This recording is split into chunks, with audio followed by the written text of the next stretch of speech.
বাংলাদেশে এই ধরনের আইনগুলো কিভাবে নিবর্তনের এবং অধিকার হরণের হাতিয়ার হয়, এমনকি উচ্চ আদালতের রায় কিভাবে তারা বৃদ্ধাঙ্গুলি দেখায়, সেটাও আমরা দেখেছি এই নিবন্ধন নিয়ে যে হয়রানির শিকার হয়েছে তার মধ্যে দিয়ে পাওয়া যাবে। আসলে সুনির্দিষ্ট করে বললে 2017 সালের 30শে ডিসেম্বর আমরা নির্বাচন কমিশনের কাছে আবেদন করি রাজনৈতিক দল নিবন্ধনের যে আইন, সেই আইন অনুযায়ী আমাদেরকে নিবন্ধন দেওয়ার জন্য।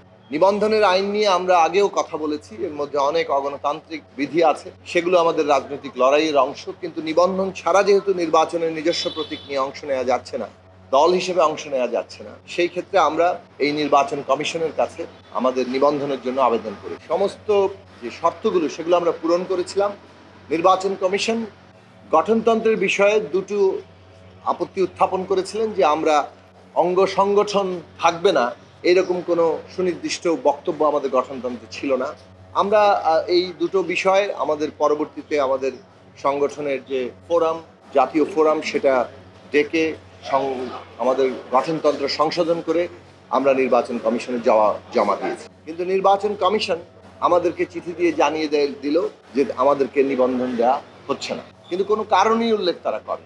এই কারণ উল্লেখ না করে নিবন্ধন না দেওয়ার একটা চিঠি তারা 18 সালে আমাদেরকে দিয়েছে। নির্বাচন তার কয়েক মাসের মধ্যে ছিল, যার ফলে ওই মুহূর্তে আমরা যেহেতু নির্বাচনে অংশ নিয়েছিলাম 18 সালে, সে কারণে আমরা আদালতের চাইতে নির্বাচনে অংশ নেওয়ার বিষয়টিকেই জোটগতভাবে গুরুত্ব দিয়েছি। নির্বাচনের পরে সবাই আমরা জানি সেটা একটা তথাকথিত নির্বাচন ছিল, ভোট ডাকাতির নির্বাচন। আমরা আদালতের শরণাপন্ন হই এবং ব্যারিস্টার জ্যোতির্ময় বড়ুয়া আমাদের আইনজীবী হিসেবে আদালতে এটা উত্থাপন করেন এবং 11ই এপ্রিল শুনানি শেষে আমরা এই রায় পাই, যার কথা ইতিমধ্যে তিনি উল্লেখ করেছেন। রায়ের লিখিত কপি পাওয়ার 30 দিনের মধ্যে গণসংহতি আন্দোলনকে নিবন্ধন দিতে হবে। কিন্তু সেই লিখিত কপি তারা পেলেন, মাস গেল, বছর গেল, তারা সেই রায় কার্যকর করেননি। আমরা যখন আদালতের আবারও শরণাপন্ন হয়েছি বিগত 23 সালে যে আদালতের রায় কার্যকর করা হচ্ছে না, তখন তারা আপিলের আবেদন করলেন এবং সেই আপিলের শুনানিও আজ পর্যন্ত হলো না। আজকে আমরা জানলাম নির্বাচন কমিশনের পক্ষ থেকে এই আপিল পরিচালনা না করার ব্যাপারে তারা সিদ্ধান্ত নিয়েছেন এবং সেটা তারা আদালতকে জানিয়েছেন। ফলে এখন হাইকোর্টের রায় কার্যকর করাটাই তাদের করণীয়।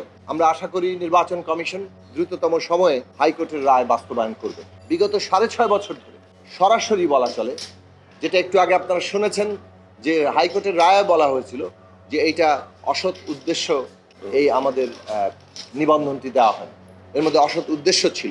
এই যে রাজনৈতিকভাবে আমাদের হয়রানি করে আমাদের উপর একটা নিবর্তনমূলক তৎপরতা চালিয়ে নিবন্ধনের অধিকার থেকে আমাদেরকে বঞ্চিত করা হয়েছে বিগত ফ্যাসিস্ট স্বৈরাচারী কর্তৃত্ববাদী সরকারের। এটাও আরেকটা নমুনা। বাংলাদেশে এই ধরনের আইনগুলো কিভাবে নিবর্তনের এবং অধিকার হরণের হাতিয়ার হয়, এই নিবন্ধন নিয়ে যে হয়রানির শিকার হয়েছে তার মধ্যে দিয়ে পাওয়া যাবে। এমনকি উচ্চ আদালতের রায় কিভাবে তারা বৃদ্ধাঙ্গুলি দেখায়, সেটাও আমরা দেখেছি। কাজেই আমরা বাংলাদেশে যে গণতান্ত্রিক সমাজ চাই, সেই গণতান্ত্রিক সমাজে ভবিষ্যতে কেউ হয়রানি কিংবা নিবর্তনের শিকার হবে না, সেটা আমরা প্রত্যাশা করি। সেই রকম আইন, সেই রকম বিধিবিধান এবং সেই রকম সামগ্রিক ব্যবস্থা উচ্চ আদালত এবং তার নির্দেশনা, আমরা সেই পরিবর্তনগুলো দেখতে চাই।